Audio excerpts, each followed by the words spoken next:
Llegó el momento de los 13F filings. Ahora, estos reportes en los cuales los superinversionistas tienen que publicar sus posiciones de inversión en los Estados Unidos. Recordemos que estos superinversionistas pueden tener inversiones internacionales, pero eso no lo tienen que publicar, solamente lo que está en su portafolio que cotiza en los Estados Unidos, porque por ley Estados Unidos les pide a los que invierten más de $100 millones que publiquen estos portafolios. Ahora, lo importante es ver lo que está haciendo el smart money, cómo piensan, qué están haciendo, dónde están invirtiendo, qué están vendiendo. Y esto no es solamente de uno o dos o tres superinversionistas, lo importante es ver acerca de muchos, acerca de los mejores, y así poder tomar perspectiva de sus portafolios, poder analizar nuevas posiciones, nuevas empresas que a lo mejor antes no conocíamos o no considerábamos. Y este va a ser un video de varios que quiero hacer acerca de tres superinversionistas. Y estos son Robert Vinal, que desde el 2008 a la fecha ha generado retornos anuales en promedio de 19.9%, venciendo al mercado por prácticamente el doble. Chris Hohn, que ha generado retornos de 18% anual. Terry Smith, que había generado retornos de 18%, pero con la última caída su portafolio históricamente tiene un retorno de 14% anual en promedio, lo cual probablemente se va a recuperar y va a retornar ese 18%, pero actualmente ese 14% de retorno anual, a comparación de un mercado que ha tenido un 8 o 9% de retorno anual, es bastante superior a lo que esperábamos, o bastante superior a lo que podríamos pensar. Y también al final, quiero mencionarles a Howard Marks. No vamos a hablar acerca de sus posiciones, vamos a hablar acerca, o ¿saben qué? Vamos a hacerlo desde el inicio. Howard Marks es un inversionista que Warren Buffett respeta mucho. Ahora, diversifica muchísimo y sus portafolios están invertidos en muchísimos lugares de todo el mundo. Entonces, nada más para iniciar y hacerlo de manera breve, él a lo largo de 20 años tuvo retornos de 19.9% anual. Y Howard Marks en estos momentos tiene posiciones como en un banco de India. Y Citibank también tiene inversiones en petróleos, pero no en Estados Unidos necesariamente, sino también en Brasil. Petróleos Brasileiros se llama la empresa. Tiene muchísimas inversiones en el sector energético. Tiene inversiones, por ejemplo, en una empresa que se acaba de reestructurar después de haber estado en quiebra, que es Hertz. Entonces, el portafolio de Howard Marks no es algo que vamos a abordar en profundidad aquí. No lo voy a ver, no voy a ver sus posiciones principales, pero vale muchísimo la pena muchas veces porque él hace varios movimientos cada trimestre, el ver qué posiciones tiene, qué diversificación tiene, porque así podemos agarrar ideas para analizar nosotros y poderlas ver para nuestro portafolio.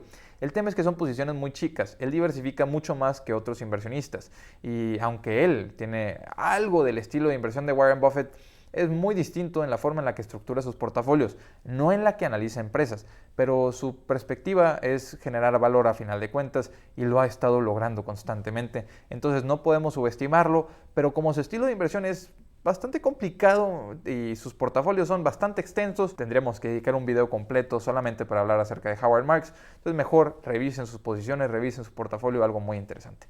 Robert Vinal, ahora sí, aquí sí vamos a ver las posiciones principales y los movimientos principales. Su posición principal, y veamos esta diversificación, que es casi como mi estilo de diversificación. Robert Vinal tiene 42% en esta empresa, que es Credit Acceptance Corp. Le sumó un 1% a esta posición. Es una posición de financiamiento de automóviles. Actualmente en Estados Unidos se habla mucho acerca de la burbuja en el financiamiento de automóviles. Hay gente que está pagando más por la mensualidad de su auto, por el financiamiento de su auto, que por la mensualidad del financiamiento de su casa. Están pagando más por autos que por sus casas. Entonces esto es algo bastante interesante en lo que hay mucho miedo acerca de que pueda haber una burbuja. Pero Robert Vinal vemos que tiene 42% en esta empresa porque está viendo una oportunidad y en lugar de reducir, sumó un 1% más esta posición. Su segunda posición es Salesforce o CRM. Y Salesforce es una empresa sumamente conocida que tiene muchísimo crecimiento y aunque ya es bastante grande, sigue creciendo a ritmos por encima del doble dígito.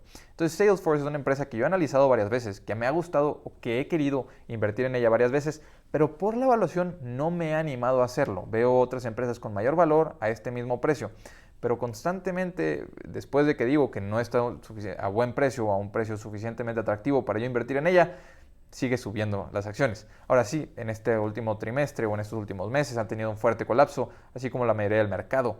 Pero bastante interesante que su segunda posición con un 23% sea Salesforce. Y recordemos que sus resultados desde el 2018 a la fecha han sido de aproximadamente 19%. Entonces, él sabe lo que hace.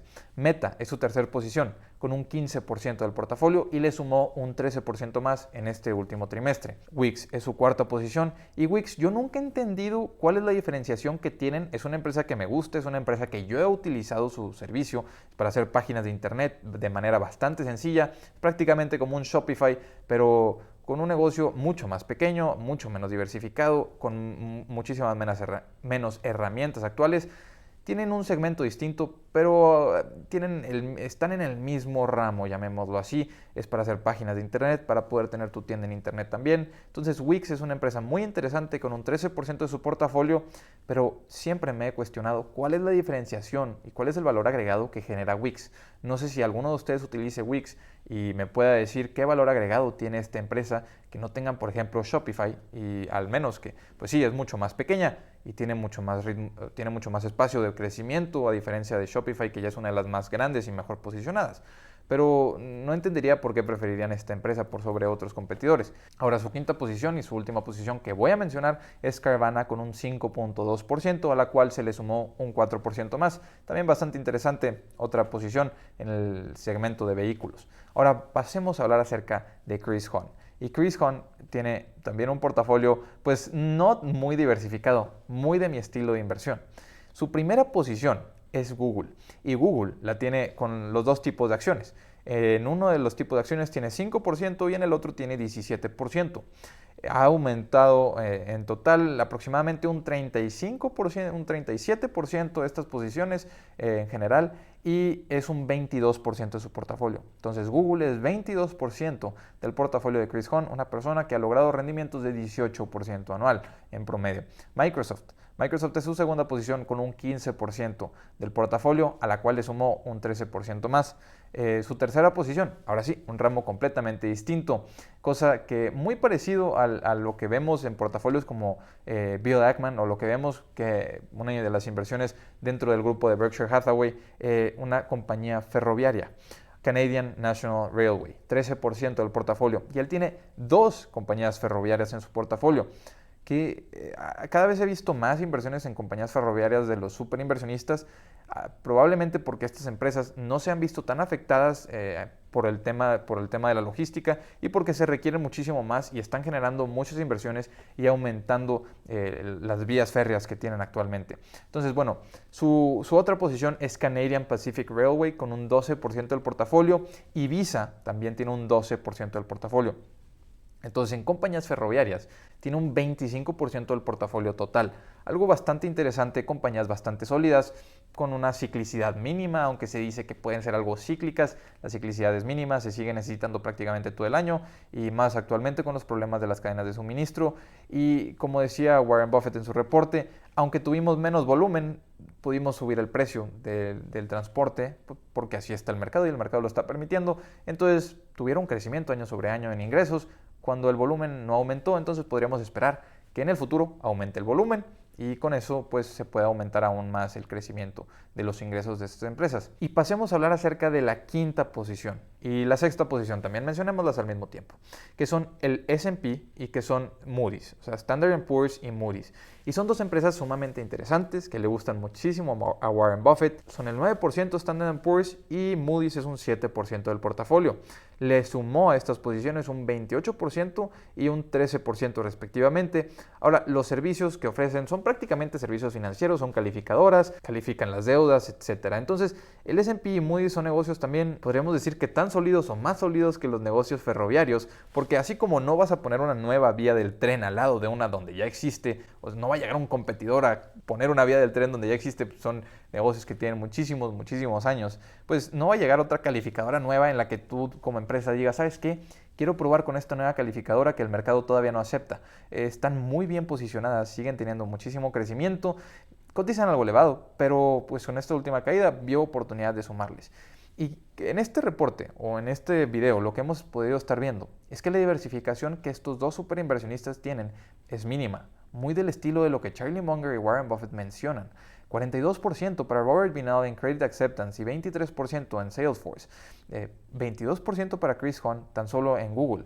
Y nos damos cuenta que son grandes empresas y sí, ellos manejan miles de millones de dólares. Pero si han logrado estos rendimientos de doble dígito sin complicarse tanto, solamente aprovechando los colapsos de mercado en empresas que ellos comprenden, que son sumamente sólidas, por ejemplo las vías férreas o las empresas ferroviarias, pensarías que el rendimiento de las compañías ferroviarias no te permitiría tener tan buenos resultados, pero en su portafolio tiene más del 25% en estas dos empresas, lo cual le permite tener mucho menos volatilidad de lo que el mercado usualmente tiene y le permite tomar muchas oportunidades, así como en muchos de estos casos reparten dividendos que puedes utilizar para poder comprar otras empresas en lo que el mercado está colapsando. Y empresas como Standard & Poor's y Moody's son empresas sumamente sencillas de entender. Decimos, invierte, o lo que dice Warren Buffett es invierte en tu círculo de competencia, en cosas que comprendes.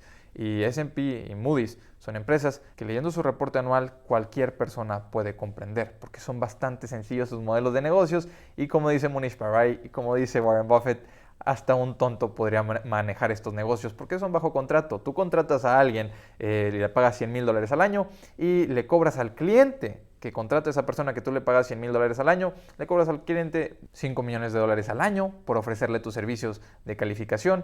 Va esa persona que le paga $100,000, hace los trabajos necesarios, calificas a la empresa, tú recibes $5 millones y pagas $100,000. Entonces son negocios que entendemos que son bastante sencillos y que cualquiera puede entender. Ahora pasemos a hablar acerca de uno de mis super inversionistas favoritos, que sí diversifica un poco más que estos dos anteriores, pero tiene posiciones muy similares, y es Terry Smith. Terry Smith es una persona de la cual hemos hecho varios videos en el canal porque yo lo admiro muchísimo, que con tanta sencillez logra tan buenos rendimientos. Recordemos sus 3 reglas en lo que basa toda su tesis de inversión. Compra buenos negocios, no sobrepagues por esos buenos negocios y no hagas nada. Esas son tus 3 reglas. Qué fácil es invertir si lo vemos como Terry Smith, y con eso tiene grandes resultados. No sobrepagar, encontrar buenos negocios y no hacer nada a largo plazo para que estos negocios logren tener rendimientos bastante positivos. Su primera posición actualmente es Microsoft con 10.9% del portafolio. Philip Morris, esta cigarrera, es su segunda posición con un 6.9%. Estée Lauder, a la cual le suma un 2% más, 2.7% más. Esta empresa de maquillaje es un 6.4%, empresa de maquillaje de lujo. Algo, no es lo mismo, pero es algo parecido que se compara con un negocio, por ejemplo, como el de Louis Vuitton, Moet Hennessy, empresas que tienen muy altos retornos sobre el capital invertido, que tienen pues márgenes enormes porque están en el de bienes de lujo. Sí, Estée Lauder en maquillaje y Louis Vuitton, Moet Hennessy en prácticamente todos los sectores muchísimo más diversificados, pero entendemos la solidez de este tipo de negocios. Adobe, con un 3.29% del portafolio, le sumó un 9% más esta posición. Entonces Adobe, una de las posiciones nuevas que habría, a la cual le sigue sumando, y Adobe es una posición, que, en mi opinión, bastante sólida también, que va a seguir creciendo. Los servicios, más bien las aplicaciones de Adobe, son cosas que muchas personas utilizan día a día, y mientras más se desarrollan las empresas, más personas o más empresas necesitan pagar por sus aplicaciones, y pues son ingresos que si Adobe decide el día de mañana aumentar en un 15% el precio de sus productos, pues probablemente la gente lo siga consumiendo porque esa es la posición que tienen y esa es la necesidad de sus productos. Son bastante necesarios para muchas profesiones y muchas empresas. Ahora, Pepsi la reduce, así como reduce Intuit y PayPal. Pero Pepsi, que es un 5% del portafolio, la reduce en un 8.5%. Esto es bastante entendible porque Pepsi se ha mantenido muy bien. De hecho, ha logrado su máximo histórico en este último trimestre. Entonces, Pepsi, mientras el mercado está colapsando, logra un máximo histórico, está manteniendo buenos ingresos y buenas utilidades. Me parece un momento excelente para recortar un poco esa posición y la sigue manteniendo con un 5% del portafolio, entonces una reducción mínima. Intuit, que es esta empresa de software financiero, contable, con el cual pues, puedes pagar impuestos, tiene ese servicio de software para pagar impuestos. Intuit de 3.9% la posición la redujo en un 21%, entonces una reducción bastante importante en una empresa que a mí me parece muy buena y me gusta bastante, por eso es que está en su portafolio, pero sí, actualmente probablemente no está en el mejor precio o no es la mejor oportunidad y encuentra mejores oportunidades. PayPal también la reduce. Me parece interesante porque él defendía la posición de PayPal hace tan solo un trimestre. Y PayPal es una empresa que tiene el 2.8% en su portafolio, una empresa bastante sólida, ha demostrado ser que sí, efectivamente, después de lo de eBay, después de todo lo que ha estado sucediendo, ha estado cayendo esas acciones. Pero no podemos negar que está creciendo a doble dígito todavía. Entonces, lo que más se ha visto afectado es su valuación, su cotización, no tanto los ingresos de la empresa, porque sigue creciendo, sigue teniendo más utilidades, pues es una empresa con una deuda relativamente baja, bastante controlable, que a mí me parece muy sólida y con una buena perspectiva a futuro. La cosa es, ¿dónde está la diferenciación de PayPal? Tiene un gran posicionamiento en el mercado, tiene gran efecto red, pero el posicionamiento y el efecto red no sé si sean suficiente diversificación como para poder estar en el portafolio de Terry Smith, que sí lo está manteniendo, pero Terry Smith recordemos que quiere un gran moat, empresas o negocios muy buenos que tengan un potencial de crecimiento a muy largo plazo, para no tener que hacer nada, para no estar preocupado en hacer movimientos, y la redujo tan solo en un 7.8%, sigue siendo un 2.8% de su portafolio. Entonces, una posición que podríamos llamar importante en su portafolio todavía. Recordemos que Terry Smith diversifica mucho más, pero se me hace curioso que haya decidido vender cuando él defendía esta posición. Inversionistas, hasta aquí les dejo este video, esta parte 1 en la que hablamos de lo que compraron estos super inversionistas. Quiero hacer otros videos de otras compras de otros super inversionistas que creo que vale mucho la pena el ver empresas que han estado comprando. Por ejemplo, Credit Acceptance Corp de Robert Vinal es una empresa que la verdad quiero dedicarle el tiempo para analizarla. O Salesforce, quiero ver si el precio actual me gusta lo suficiente como para poderla agregar al portafolio. En fin, y muchísimo valor el ver qué es lo que han estado comprando y qué es lo que han estado vendiendo en un trimestre que ha tenido bastantes caídas. Aunque sí, el cierre de estos reportes fue en junio, lo interesante es ver que mientras el mercado colapsaba, muchos de ellos compraban y poco vendían. Inversionistas, ahora sí, hasta aquí les dejo este video, les dejo el grupo de Facebook en la descripción por si se quieren unir, el Instagram, el Twitter por si me quieren seguir. Nos vemos en la próxima, hasta luego.